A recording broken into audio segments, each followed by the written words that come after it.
Clornak's sharp-toothed maw twisted in mocking scorn as it laughed at the human delegation standing before them, not knowing that within the hour its entire civilization would be brought to its knees by a human golden retriever named Bilbo. It was February 2nd, 2119, aboard the CRV Hyperion, a small human spacecraft orbiting Kepler 62F.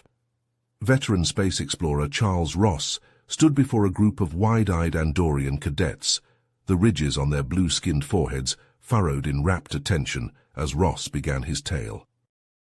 "It was First Contact Day, cadets, the first time we ever met the Andorians." Ross's tone darkened gravely. The sneering faces of their representatives as they looked down upon our delegation, their leader, Pollux, all 8 feet of his augmented frame, with limbs of polished titanium alloy, and eyes glowing an unnatural electric yellow beneath his transparent cranial dome. He stood there, openly mocking humanity for its feeble accomplishments. Artificial gravity? Quantum computing? Warp capabilities? He scoffed, proclaiming how Andorian civilization had surpassed such primitive feats eons ago. Ross clenched his fist, the old fury still burning in his aged eyes. The Andorians saw themselves as the apex of technological might, the peak of evolution itself. To them, we were little more than apes, unmodified, unoptimized. Pollux's cybernetic vocoder boomed with cruel synthesized laughter as he derided our pitiful frames, our barbaric biology, still beholden to evolutionary pressures and inefficient organic subsystems. The human delegation had bitten their tongues, their knuckles white as they endured jab after jab. Ross recalled the tense atmosphere aboard the stripped-down utilitarian meeting chamber of the human ship, a far cry from the sleek contours of the looming Andorian mothership, visible through the reinforced viewing windows. So much was riding on this encounter. Humanity's future, its very position within the galactic community, hinged upon the outcome of this summit. One misstep, one careless act of prideful defiance, and 2 civilizations could be forever locked into a downward spiral of bloodshed and hatred. Back straight and eyes fixed forward, the human ambassadors weathered the onslaught of Andorian arrogance with gritted teeth. They endured, for they knew that the key to their victory lay not within the sterile negotiation rooms and cold vacuum of space, but in the golden fur, soft eyes, and thumping tail of humanity's oldest friend. An ancient alliance, forged in the crucible of Terran prehistory, was about to once again rewrite the very stars themselves. But in that moment, as the Andorian insults rained down like a meteor shower, even Charles Ross began to doubt, to fear. He looked into Pollux's glowing eyes and wondered, had mankind's companions come this far, only to be outmatched against the march of cold metal and ruthless circuitry? The fate of humanity, it seemed, rested in the paws of a hyper-intelligent golden retriever. Ross paused, his eyes distant, as he recalled the pivotal moment. In a last-ditch effort to salvage the rapidly deteriorating situation, Ambassador Nakamura made a bold decision. She ordered the delegation to bring out our secret weapons, the pets we had brought along for companionship during the long journey. The cadets leaned forward, their eyes wide with anticipation. At first, the Andorians were utterly baffled. Pollux's cybernetic eyes narrowed as a pair of golden retrievers bounded into the room, followed by a trio of cats and, to everyone's surprise, a genetically engineered miniature elephant no larger than a small pony. Ross chuckled at the memory. You should have seen the look on their faces.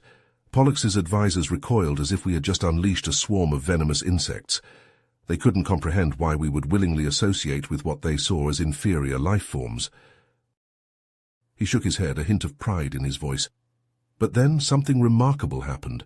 As the pets interacted with our delegation, the Andorians began to take notice. They watched as the dogs eagerly followed commands, their tails wagging with unbridled joy. They observed the cats purring contentedly in the arms of our diplomats, and the miniature elephant playfully wrapping its trunk around its handler's waist. Ross leaned forward, his gaze intense. Slowly but surely, the Andorians' disdain gave way to curiosity. They had never witnessed such a display of genuine affection and loyalty between 2 different species. To them, It was a completely foreign concept. He smiled, a glimmer of hope in his eyes. And then, in a moment that stunned us all, Pollux himself approached Ambassador Nakamura. His voice, usually dripping with condescension, held a note of genuine interest as he asked to learn more about the nature of our relationships with these creatures. Ross's voice grew softer, almost reverent. It was a small victory, but a crucial one. For the first time since our arrival, the Andorians showed a willingness to understand and appreciate an aspect of our culture that they had initially dismissed as weakness. He looked around at the cadets, his expression grave. But the real test was yet to come. As the Andorians began to let their guard down, we knew that we had to seize this opportunity to prove our worth as allies. And that, my young friends, is where the true hero of this story comes in. Ross's gaze drifted to the viewing window, where the vast expanse of space stretched out before them. A hero with 4 paws, a wagging tail, and a heart full of unconditional love. A hero named Bilbo.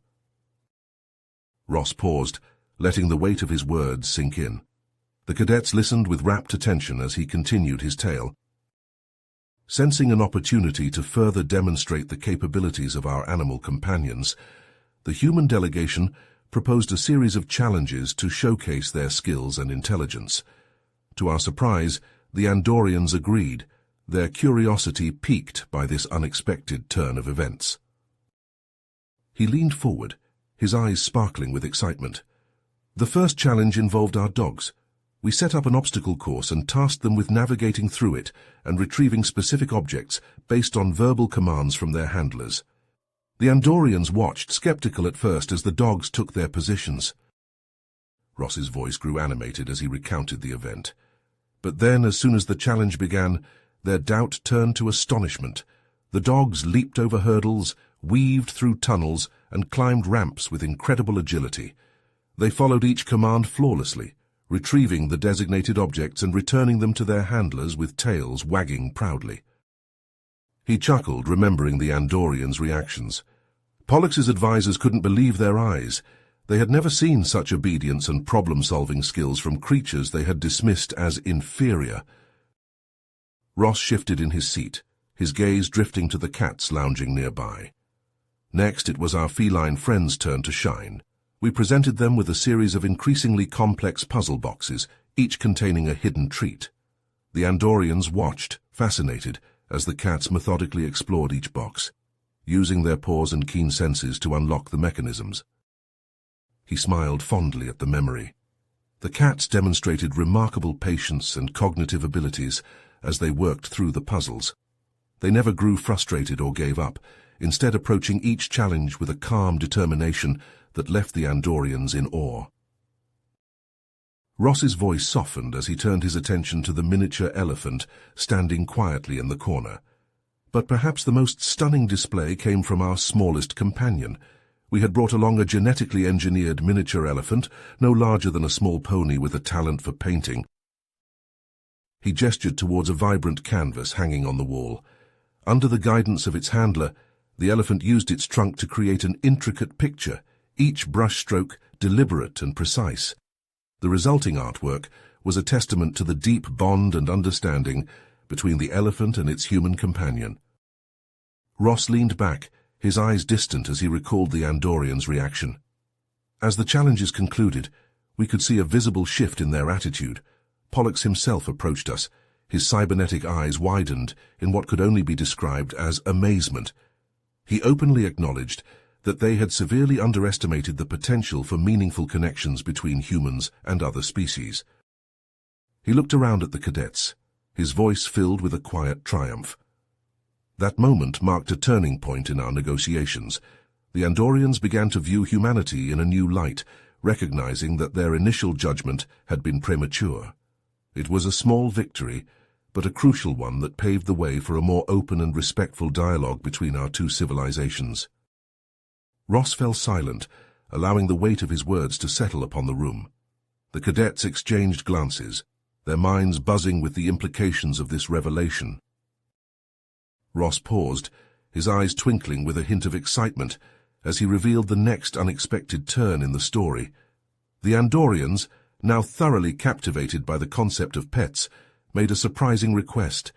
They asked to observe our animal companions in a more natural setting, to witness their behaviors and interactions firsthand. The cadets leaned forward, their curiosity piqued by this new development. The human delegation readily agreed, eager to further demonstrate the depth and complexity of the bonds between humans and their pets.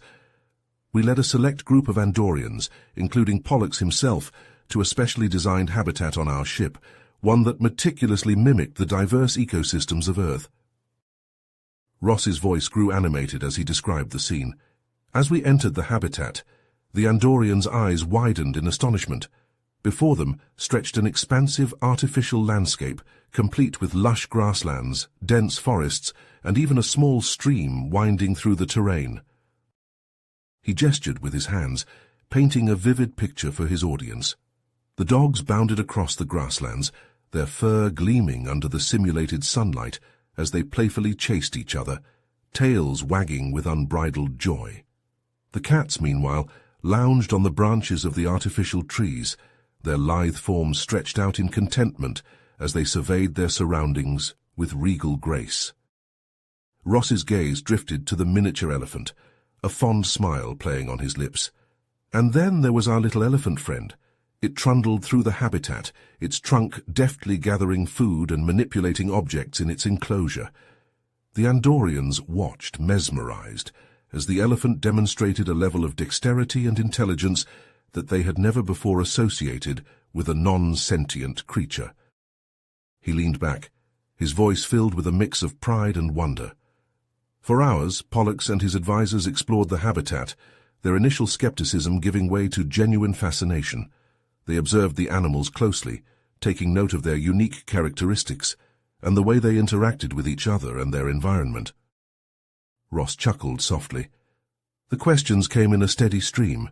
The Andorians wanted to know everything about the biology, evolution, and history of these creatures.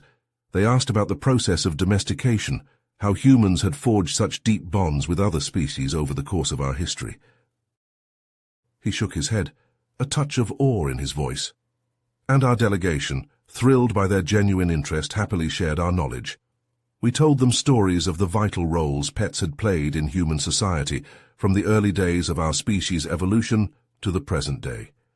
We spoke of the companionship, loyalty, and unconditional love that these animals brought into our lives. Ross's expression grew serious, his tone heavy with significance. As the visit to the habitat drew to a close, something extraordinary happened. Pollux, the very same Andorian leader who had once scoffed at the idea of interspecies bonds, made a shocking announcement. He leaned forward, his voice barely above a whisper. In light of their newfound understanding and appreciation for the complexities of human-pet relationships, Pollux declared that the Andorians wished to establish a formal alliance with humanity. He expressed his belief that a species capable of forming such deep, meaningful connections with other creatures had much to offer the galactic community. Ross's eyes shone with a fierce intensity. Pollux stood before us, his cybernetic frame towering over the assembled delegates, and proclaimed that the Andorians would be foolish to overlook the potential benefits of a partnership with a civilization that had mastered the art of interspecies cooperation. It was a moment that would forever change the course of our two peoples' destinies. Ross's voice grew heavy with sorrow as he recounted the tragic turn of events that followed. Just as the human delegation was reveling in the promise of a new alliance, disaster struck without warning. In the habitat, one of Pollux's advisors had been observing the miniature elephant with keen interest. The Andorian reached out to touch the creature, marveling at its unique texture and warmth. But the moment his metallic fingers brushed against the elephant's skin, the advisor's body convulsed violently. The human delegates watched in horror as the Andorian collapsed to the ground, his cybernetic implants sparking and sputtering erratically. Alarms blared through the habitat as the advisor's vital signs plummeted, his artificial lungs struggling to draw breath. The human medical team sprang into action, racing to the fallen Andorian's side. But as they huddled around him, their faces etched with grim determination, it became clear that their knowledge of Andorian physiology was woefully inadequate. The complex interplay of organic tissue and advanced technology that made up the advisor's body was beyond their expertise. Pollux pushed through the crowd, his eyes wide with a mixture of shock and rage. He demanded answers, his voice rising to a furious roar as he accused the humans of sabotage. The once curious Andorian now saw only treachery in the faces of his human counterparts, his earlier fascination with their pets replaced by a seething mistrust. The human delegation scrambled to explain the situation, their words tumbling over each other in a desperate attempt to diffuse the escalating tensions. They tried to assure Pollux that the incident was a tragic accident, an unforeseen consequence of the advisor's interaction with an unfamiliar species. But their pleas fell on deaf ears. Pollux, his eyes narrowed with suspicion, ordered an immediate investigation into the incident. He demanded access to the human ship's medical records and technology, insisting that his own team of experts be allowed to examine the miniature elephant and the habitat. The human delegates, their faces drawn with worry, tried to reason with the Andorian leader. They offered their full cooperation and support, pledging to work tirelessly to uncover the cause of the advisor's condition and provide any assistance necessary. But Pollux would hear none of it. With a curt gesture, he summoned his remaining advisors and retreated to the Andorian ship, cutting off all communication with the humans. The once promising alliance, forged through the power of interspecies connection, had crumbled in the face of misunderstanding and fear. As the Andorian ship pulled away, the human delegation could only watch in helpless silence. They knew that the repercussions of this incident would ripple far beyond the confines of their small gathering. The story of the humans and their dangerous pets would spread like wildfire through the galactic community, painting humanity as a reckless and untrustworthy species. In the years that followed, Ross explained, the Andorians severed all ties with humanity. They used their influence to warn other alien races of the dangers of associating with the unpredictable and uncivilized humans, citing the incident with the miniature elephant as a cautionary tale. The once promising future of human-Andorian cooperation had been reduced to a bitter memory, a reminder of how easily misunderstandings could tear apart even the most well-intentioned alliances. You have reached the end of the story. If you enjoyed this story and want to support us, please leave a like and subscribe to our channel, and for every comment that says 88, I will heart every single one of them. Thank you for your time.